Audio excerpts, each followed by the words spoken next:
మాఘపురాణము 15వ అధ్యాయము. శిష్యుడు పశ్చాత్తాపము పొందుట. సుబుద్ధియు అను అతని కుమార్తె ఆమె భర్త మొదలగు వారు మాఘస్నానము వలన కలిగిన ఫలముచే సమస్త దోషములు పోగొట్టుకొని సుఖించిరని సాంబశివుడు పార్వతికి తెలియజేయగా, తిరిగి నీలకంఠుని పార్వతీదేవి ఇట్లు ప్రశ్నించెను. నాథ, సుబుద్ధి కుమార్తె వృత్తాంతమును ఆమూలాగ్రముగా తెలియజేసితిరి. మరి సుబుద్ధి శిష్యుడగు సుమిత్రుడేమైనాడు? అతడే స్థితిలో ఉన్నాడు, వివరింపుడు. విను కుతూహలముగా ఉన్నది అని సాంబశివునిని కోరినది. అందులకు పార్వతీపతి ఇట్లు వివరించెను. సుమిత్రుడు గురువుగారి కుమార్తెతో సంభోగ క్రీడలు దేలియాడినది మొదలు అతనికి ఘోర పాపమంటెను.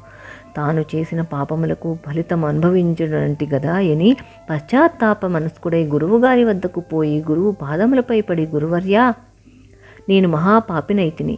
క్షణభంగురమైన తుచ్చ కామవాంఛకు లోబడి నీ కుమార్తెగు శిష్యులతో కూడితిని. అయినను అది నా దోషము కాదు.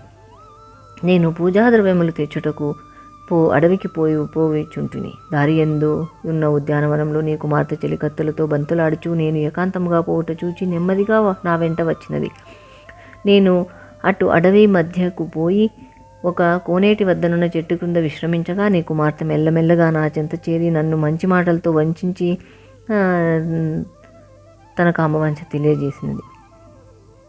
నేనెందులకు ఒప్పుకోలేదు. నన్ను బలవంత పెట్టినది. నన్ను క్షమించమని చెవులు మూసుకుంటుని ఇక లాభం లేదని నాతో నీవు క్రీడించిన వెందు నీ ఎదుటనే ప్రాణత్యాగం అనురించుకొందును అని చెప్పుసరికి నాకు భయము కలిగి, నిజంగా ఆమె ప్రాణత్యాగమే చేసుకున్నచో మీరు నన్ను తప్పక దండించెదరని వెరచి ఆమెతో క్రీడించి ఆమె వాంఛను తీర్చితిని. ఇందు నా తప్పేమీ లేదు. అయినను నేను మహాపాపం అనుభవించుచున్నాను. నేను కూడా పాపరహితుడు నెటుల కాగలను, సెలవిండని బ్రతిమలాడాను. శిష్యుడు పలికిన మాటలు సుబుద్ధి విశ్వసించి తన కుమార్తె వలె తన శిష్యుని కూడా పాపరహితుని జేయనించి, సుమిత్ర, నీ పాపకర్మకు ప్రాయశ్చిత్తం ఉన్నది. నీవును మా వలె పాపరహితుడు కాగలవు. అదెటులనైనా నీవు గంగానదీ తీరమునకు వెళ్ళి అచట 12 సంవత్సరములు తపస్సు చేసుకొనుము. ఆ తపస్సు చే కలుగు ఫలితము వలన పాపము మబ్బు విడిపోవుటలా నశించిపోవును. అప్పుడు నీవు ముక్తుడగుదవు అని శిష్యునితో చెప్పాను. ధన్యోస్మి ధన్యోస్మి.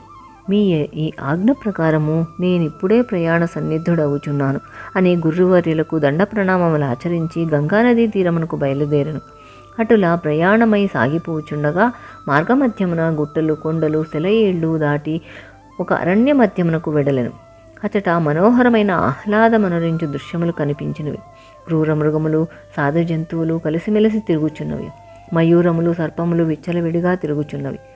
పరస్పరము వైరుధ్యములు ఏ మాత్రము కనిపించలేదు. అచట ప్రకృతి రమణీయత మనస్సునకు ఆనందమనరించుచున్నది. అట్టి ప్రాంతములందు ప్రయాసపడలేక తీర్చుకొందును ఒక వటవృక్షము క్రింద విశ్రమించి నలుదిశలు పరికరించి చూడగా ఒక ఆశ్రమం కనిపించినది. వెంటనే లేచి ఆశ్రమం వద్దకు వచ్చి తొంగిచూడగా ఆశ్రమంలో కొంతమంది పురుషులు, స్త్రీలు, బాలికలు కాషాయంబస్త్రములు ధరించి రుద్రాక్షమాలను త్రిపుచు శ్రీమన్నారాయణుని ఫలపుష్ప ధూపదీప నైవేద్యములతో పూజించుచు మాఘపురాణ పఠనం చేయుచుండిరి. మధ్య మధ్య శ్రీహరి విగ్రహంపై అక్షతలు వేసి హరిహరి అని బిక్కరగా కేకలు వేయిచు భక్తి శ్రద్ధలతో ఆనందోత్సాహములతో పూజ చేయుచుండిరి. ఆ దృశ్యమంతటినీ సుమిత్రుడు కనులారా గాంచెను. పూజ పూర్తయిన తరువాత ప్రసాదం అందరూ సేవించిరి. బయట కూర్చొని ఉన్న సుబుద్ధికి కూడా ప్రసాదం ఇవ్వగా, స్వామి, మీరాచరించిన వ్రతమెట్టిది. దీనివలన ఫలితమేమి కలుగును? మనుజుడు పాపరహితుడగునా? ఈ నా సంశయములకు తీర్పు వేడుచున్నాను అని వినయునిగా ఆ మునిసత్తములను అడిగాను. పాపములచే పీడింపబడుతున్న సుమిత్రుని ప్రార్థన విని అచ్చటనున్న మనుజులందరూ మాఘమాసమును ఆచరించవలసిన ధర్మములను అతనికి వివరించుటకు గాను వారిలో ఒకరిని నియమించిరి. అంతా ఆ మునికుమారుడు సుమిత్రునితో మాఘమాస మహత్యమును ఇట్లు వివరించెను. విద్యార్థి, మేము చేసినది మాఘమాసమందన ఆచరించవలసిన మాఘమాస వ్రతం. ఈ వ్రతము చేయుట వలన ఎటువంటి పాపములు చేసినను వాటన్నింటినీ నశింపజేయును. అనగా రౌరవాది నరక బాధలు వెంటాడుచున్నప్పటికీ ఈ వ్రతము చేసినంత మాత్రాన అవి ఎన్నీయూ పెనుగాలికి ఎండుటాకులు ఎగిరిపోయినట్లుగా పాపములన్నీయూ నశించిపోవుట. మాఘమాసములో సూర్యుడు మకర రాశిలో ఉండగా ఆ దినమున సూర్యోదయమునందు ఒక నది యందు ఏ మనుజుడు స్నానం చేయునో అట్టి మనుజుడు శ్రీహరికి ప్రియుడగును. ఎట్టి దోషము లేకుండా శ్రీహరిని పూజిస్తూ మాఘపురాణమును వినుచు ఆ మాసమంతయు నదీ స్నానమనర్చువారు వైకుంఠ వరవాసులగుదురు. అలాగున చేయనివాడు, అసత్యలాండువాడు, పెద్దలను గురువులను గౌరవించనివాడు, భక్తులను చూచి ఎగతాళి చేయువాడు, పరస్త్రీలను బలాత్కరించువాడు, చోరత్వము చేయువాడు బ్రహ్మహత్య చేయువానితో సమానము. అటులనే ఇండ్లు తగలబెట్టుట, అబద్ధ సాక్ష్యములు చెప్పుట, జనసమర్థముండు చోట మలమూత్రములు విడుచుట, గుర్రములను, పశువులను, కన్యలను ఇతరులకు అమ్ముట మొదలగునవి చేయువారు కూడా బ్రహ్మహత్య చేసిన వారితో సమానం. మరియు దైవ సంబంధమగు ధనమును అపహరించువాడు, ఏ పుణ్యదినములలోనైనా శుచిగా స్నానము చేసి దేవుని ప్రార్థించనివాడు, దానమెచ్చదని వాగ్దానము చేసి ఇవ్వనివాడు, బంగారము, వెండి, రత్నములు, సాలగ్రామములు దొంగలించువాడును, జాతిభ్రష్టులైన జారచోరత్వములు చేసి వేష ఇంటికి తిరుగువాడు, వీరందరూ బ్రహ్మహత్యాది మహాపాతకములు చేసిన వారితో సమానులగుదు. ఇవిగాక అన్న భార్యను, సోదరుని భార్యను, గురువు భార్యను, స్నేహితుని భార్యను కూడా రతి సల్పుడు వాడును, తనకన్నా వయసులో పెద్దదగు స్త్రీతో రతి సల్పువాడును, జీవహింసలు చేయువాడును, బీద ప్రజలను హింసించువాడును, దోపిడీలు చేయువాడును మహాపాతకులు.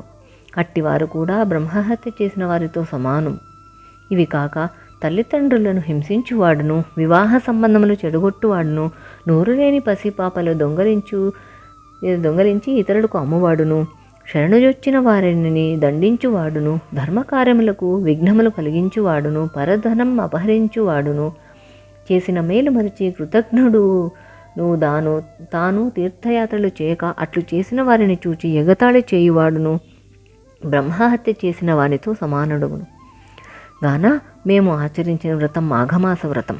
ఈ వ్రతం చేయుట వలన మాకు ఏ మాత్రము పైన చెప్పిన మహాపాతకములలో ఏ ఒక్కటి ఉన్ననూ అవి నశించిపోవును. ఇది ముమ్మాటికి నిజం. అందుచేతనే మేమందరం మాఘమాస వ్రతం భక్తి శ్రద్ధలతో ఆచరించుచున్నాము. మాఘమాసం ప్రారంభం కాగానే సూర్యుడు ఉదయించిన కొద్దిసేపటికి నదికి పోయి స్నానం చేసి సూర్యునికి నమస్కరించి నీళ్లు విడవవలెను. తర్వాత విష్ణు మందిరమునకు పోయి శ్రీహరికి పూజ చేసి తులసీ తీర్థము ప్రసాదం పుచ్చుకొనవలెను. ఆ విధంగా మాసాంతం వరకు ఏ మనుజుడు ఆచరించునో అట్టివాడు అశ్వమేధ యాగములు చేసినంత ఫలితం కలుగును. మాఘమాసమునకు శ్రీహరియే అధిదేవత. గాన ఈ మాసమందు ఆచరించిన స్నానం వలన కలుగు ఫలమునిచ్చువాడు అతడే గనుక ఆ వైకుంఠవాసుడు శ్రీహరిని పూజించవలను. శ్రీమన్నారాయణుడు ఒకవేళ నదీ తీరమందు గాని చెరువు దగ్గర గాని విష్ణు మందిరము లేకపోయినచో విష్ణుమూర్తి విగ్రహమును గాని విష్ణు పటమును గాని తీసుకొని వెళ్ళి నదీ తీరమందు తులసీదళంతోనూ కస్తూరి గంధం, అగరు, ధూప, దీప నైవేద్యం, ఫలపుష్ప తాంబూలాదులతో పూజించి పురాణ శ్రవణము గావించవలేను. ఈ విధముగా మాఘమాసమంతా చేసి మాసస్థానము ఒక సద్బ్రాహ్మణులకు వస్త్రములు, బంగారము దక్షిణ ఇచ్చి సంతృప్తిగా పిండి వంటలతో భోజనం పెట్టాలి. ధనమున్నవారు బ్రాహ్మణ సమారాధన చేసిన ఎడల 3,000,000 దేవతలు సంతసించుటే కాక యముడు తన దూతలను పంపజాలడు, పునర్జన్మ కలుగదు. ఈ నా వచనములు అసత్యములు కావు. ఇప్పటి వరకు మాఘస్నానం ఫలితమంతయు విన్నావు కదా. ఇక మాఘమాసం 3 దినాలు మాత్రమే ఉన్నది. గాన ఈ 3 దినములలోనూ ఈ నదిలో స్నానము చేసి పూజా కార్యక్రమమునకు సంసిద్ధుడు కమ్ము అని మునీశ్వరుడు తెలియజేసిన. అంత సుమిత్రుడు తన గురువగు సుబుద్ధి తన పాప పరిహారార్థము గంగానదీ తీరమునకు పోయి తపస్సు చేసుకోమని చెప్పినారు అని మునీశ్వరునితో చెప్పగా మరల ఆ ముని ఇట్టు చెప్పినాడు. నీ గురువు చెప్పిన విషయం యథార్థము. నీ గురువు పుత్రికతో గూడి రతి సల్పినావు. అందు నీ దోషమేమీయూ లేకునను మహాపాపము మాత్రము సంక్రమించినది. అది నిన్ను వెంటాడుచూనే ఉన్నది.